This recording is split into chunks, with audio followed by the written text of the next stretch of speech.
Perkenalkan, nama saya Rahel Panjaitan, NIM 210306119. Saya dari Program Studi Peternakan, Fakultas Pertanian Universitas Sumatera Utara. Nah, di sini saya akan menjawab beberapa pertanyaan mengenai enzim yang ditugaskan oleh dosen pengampu mata kuliah biokimia, Ibu Tati Fidianasari, SPTMP. Pertanyaan yang pertama yaitu, jelaskan struktur molekul enzim dan contohnya. Nah, sebagian besar enzim terdiri atas dua komponen penyusun, yakni protein yang disebut apoenzim dan non-protein yang disebut kofaktor.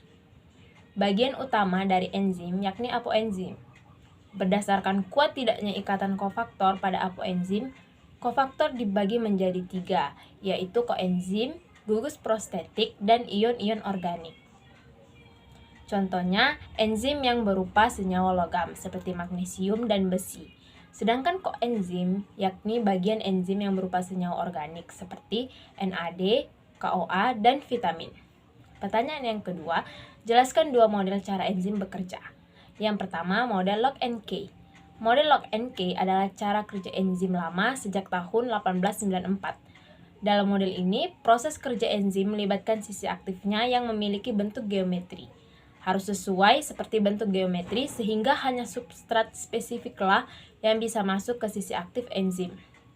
Jika keduanya cocok, ini akan seperti potongan puzzle atau sebuah kunci dan anak kunci yang disebut dengan lock and key. Yang kedua, model induced fit. Model ini adalah cara kerja enzim yang baru. Tak seperti model lock and key yang kaku, model induced fit mengasumsikan bahwa enzim memiliki bentuk fleksibel. Untuk itu, substratlah yang memiliki kemampuan dalam menentukan bentuk final enzim untuk memulai proses reaksi. Dalam model induced fit, kemungkinan ada beberapa senyawa yang berikatan dengan enzim tetapi gagal bereaksi. Hal ini dapat terjadi apabila enzim telah mengalami perubahan bentuk yang berlebihan. Nah, selanjutnya pertanyaan yang ketiga, jelaskan klasifikasi enzim secara internasional dan berikan contoh enzimnya.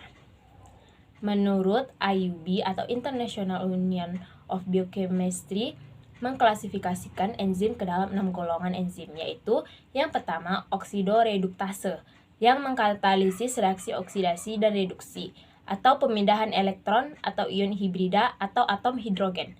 Contohnya yaitu alkohol dehidrogenase.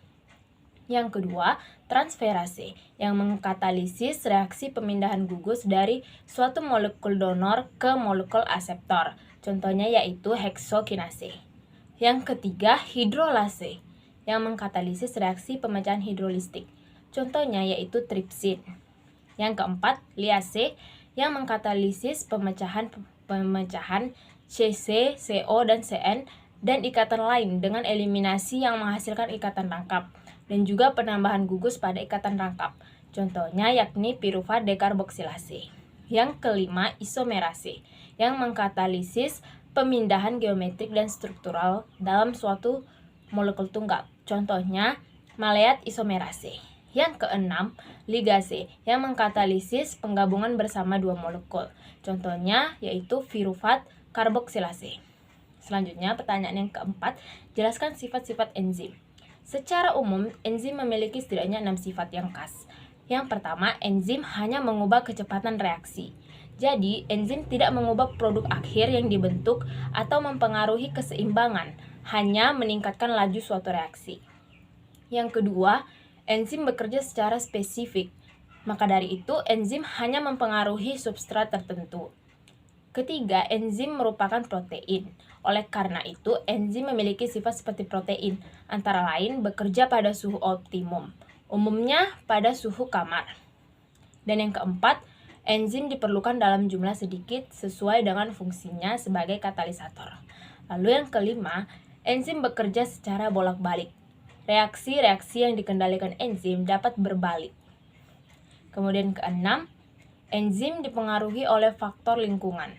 Faktor-faktor yang mempengaruhi kerja enzim antara lain suhu, pH, aktivator dan inhibitor, serta konsentrasi substrat. Nah, selanjutnya pertanyaan yang kelima yaitu jelaskan proses katalisator dalam bekerja. Suatu reaksi kimia dapat terjadi jika molekul yang terlibat memiliki cukup energi internal untuk membawanya ke puncak bukit energi menuju bentuk reaktif yang disebut tahap transisi. Energi aktivasi suatu reaksi adalah jumlah energi dalam kalori yang diperlukan untuk membawa semua molekul pada 1 mol senyawa pada suhu tertentu menuju tingkat transisi pada puncak batasnya nanti. Suatu reaksi dapat dipercepat dengan 2 cara, yaitu yang pertama dengan meningkatkan suhu, dan yang kedua dengan memberi katalis. Selanjutnya untuk pertanyaan nomor 6, jelaskan faktor yang mempengaruhi kerja enzim. Nah, ada 4 faktor yang mempengaruhi kerja enzim. Yang pertama yaitu temperatur atau suhu. Temperatur tinggi dapat menyebabkan denaturasi protein, sedangkan pada temperatur rendah akan menghambat reaksi. Yang kedua yaitu perubahan pH. Perubahan pH sangat berpengaruh pada perubahan asam amino kunci pada sisi aktif enzim, sehingga menghalangi sisi aktif bergabung dengan substratnya. Yang ketiga, konsentrasi enzim dan substrat. Semakin banyak enzim, reaksi akan semakin cepat. Sebaliknya, apabila enzim sedikit, maka reaksi yang terjadi juga lambat. Faktor yang keempat yaitu inhibitor enzim.